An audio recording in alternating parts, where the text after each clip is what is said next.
Friends, welcome to my YouTube channel Jeevat social transformation. दोस्तों, आज मैं बात करने वाला हूं हमारे खासकर जो हरियाणा राज्य की ग्राम पंचायत है उनके चुनाव को लेकर। दोस्तों, जैसा कि हम सभी को पता है, इस लॉकडाउन के चलते यानी कोरोना एपिडेमिक के चलते जो हमारे ग्राम पंचायत के जो चुनाव है वो पेंडिंग है और आने वाले समय में ऐसा हमें अंदेशा है कि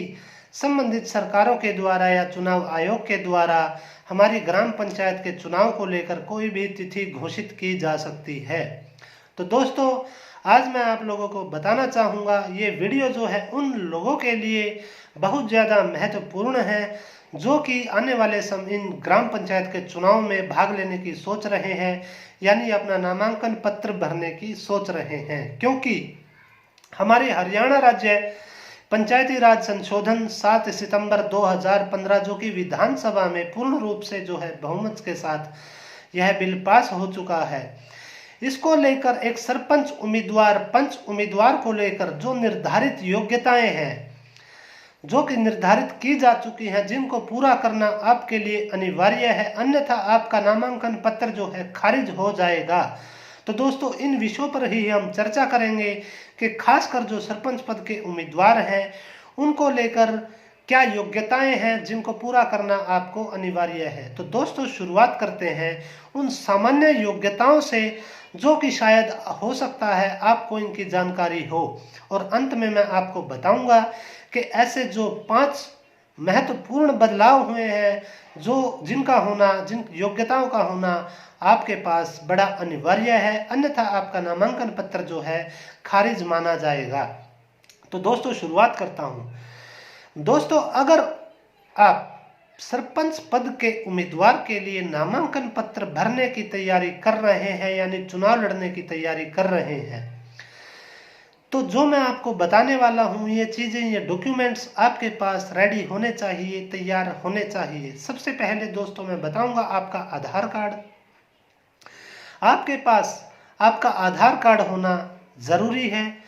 आपके पास आपका वोटर कार्ड होना जरूरी है, यानी जिस ग्राम पंचायत से आप चुनाव लड़ने की तैयारी कर रहे हो उस ग्राम पंचायत की वोटर लिस्ट में यानी वोटर सूची में आपका नाम होना अनिवार्य है, जरूरी है।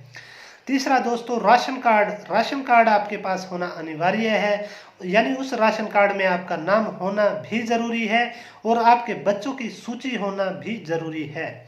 साथ ही मैं बताना चाहूँगा, अगर आप आरक्षण श्रेणी से आते हो तो आपके पास जाति प्रमाण पत्र होना जरूरी है।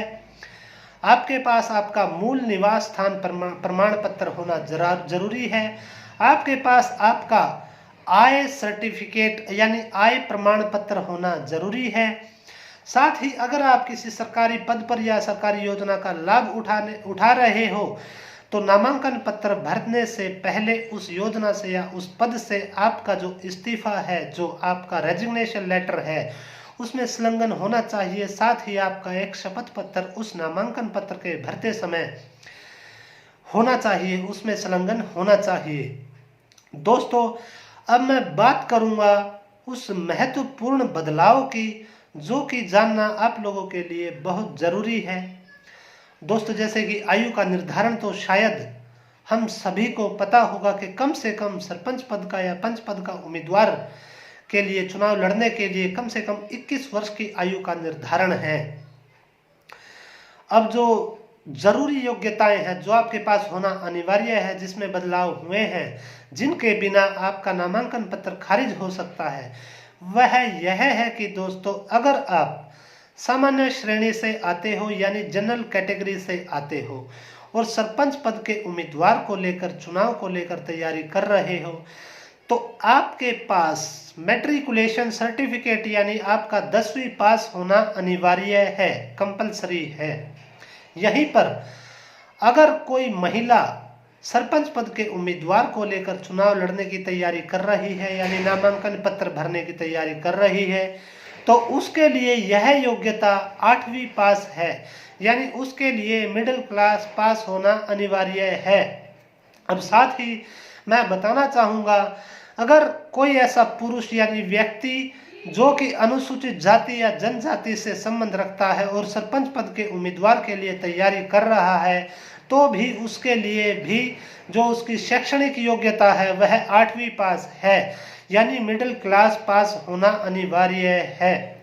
साथ ही दोस्तों मैं बताना चाहूँगा कि अगर आप सरपंच पद के उम्मीदवार के लिए तैयारी कर रहे हैं, चुनाव लड़ने की तैयारी कर रहे हैं, तो आपके घर में शौचालय का होना जो है अनिवार्य है, यानी शौचालय को लेकर आपको एक शपथ पत्र जमा करना होगा नामांकन भरते समय कि हाँ मेरे घर पर शौचालय है।